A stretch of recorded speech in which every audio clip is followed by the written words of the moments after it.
Alors, le slot racing. Pour beaucoup, ça évoque un jouet. Mais oubliez ça tout de suite. Ce qu'on va explorer ensemble aujourd'hui, c'est un véritable univers de passion, d'ingénierie ultra pointue et de compétition vraiment, vraiment acharnée. Oui, on a tous plus ou moins en tête le circuit électrique de notre enfance, pas vrai? La petite voiture qui dérape dans le virage. Mais la question c'est, en 2025, est-ce que le slot racing, c'est encore juste ça?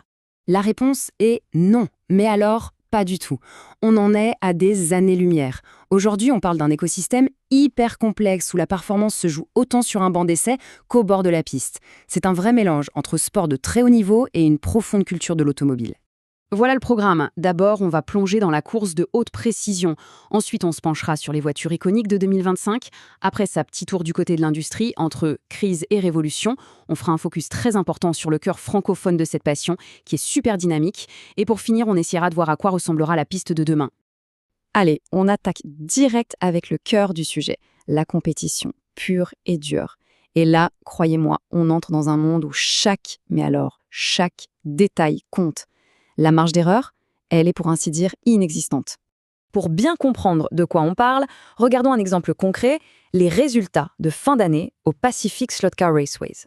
Dans la catégorie Rennes, NASCAR Expert, on a Piper Clark qui gagne. D'accord. Mais ce n'est pas ça le plus intéressant. Regardez bien l'écart avec le deuxième.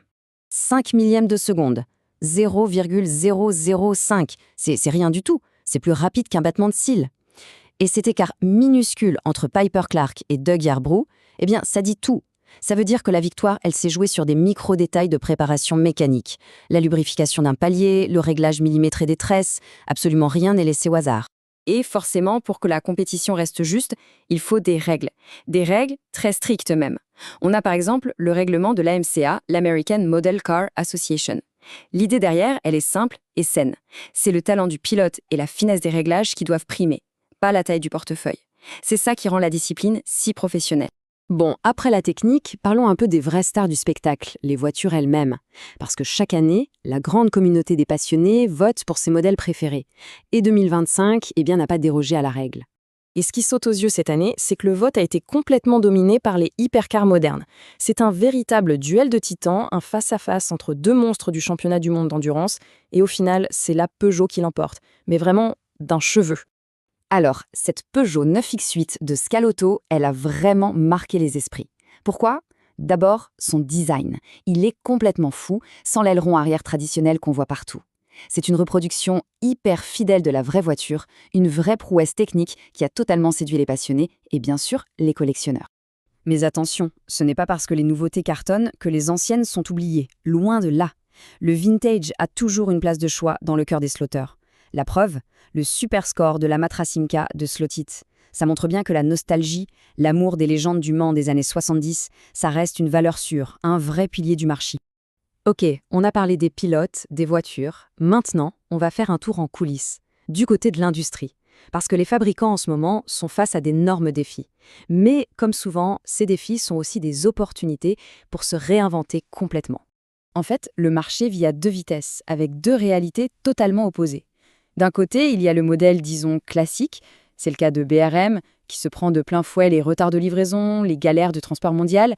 Et de l'autre côté, eh bien, c'est une véritable révolution numérique incarnée par Polycar et son initiative géniale du Printatom. Ce que fait Polycar, c'est plus qu'une innovation, c'est une rupture. C'est simple, ils mettent à disposition les fichiers 3D et les passionnés impriment leurs propres pièces de circuit à la maison. En gros, la marque ne vend plus seulement un produit physique, elle distribue un logiciel. Du coup, elle crée une communauté de makers, de créateurs, et elle dit adieu à tous les maux de tête de la logistique. Et le résultat de tout ça ? C'est simple, on entre dans une nouvelle ère. Une ère de personnalisation totale, de production à la demande, à la maison. Pour les slotteurs, c'est une liberté incroyable, une flexibilité jamais vue pour créer, adapter et étendre leur circuit à l'infini.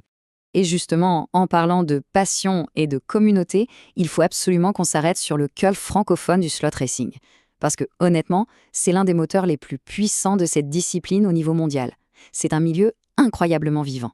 Regardez juste deux exemples tout récents. À Lens, ils ont organisé rien de moins qu'une tentative de record du monde. Ça montre une ambition, une capacité à voir grand.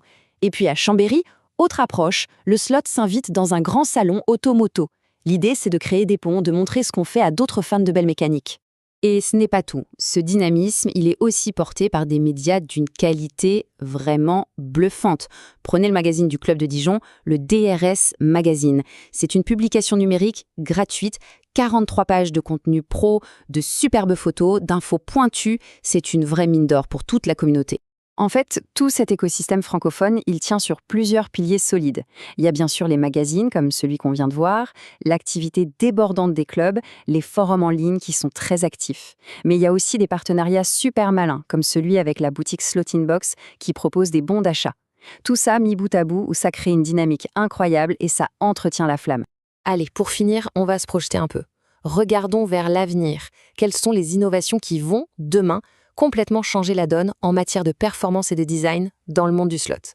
Pour ça, tous les regards sont tournés vers l'Italie, vers le fabricant NSR. C'est un peu le leader incontesté de la performance. Le truc, c'est que leur voiture actuelle écrase déjà la concurrence. Et pourtant, leur patron a annoncé une machine pour 2026 qui va, je cite, « réécrire les règles ». L'attente est énorme. Les rumeurs parlent de nouveaux matériaux, certains osent même chuchoter propulsion hybride. Bref, le futur s'annonce juste passionnant. Et tout ça, ça nous amène à une dernière question, une question un peu philosophique pour la route. Entre ces révolutions technologiques qui viennent des grands constructeurs et de l'autre côté, l'essor de la fabrication à domicile, le champion de demain, à quoi ressemblera-t-il? La victoire se jouera-t-elle toujours sur la piste, au millième de seconde près, ou de plus en plus dans l'atelier numérique du maker? Le débat est ouvert.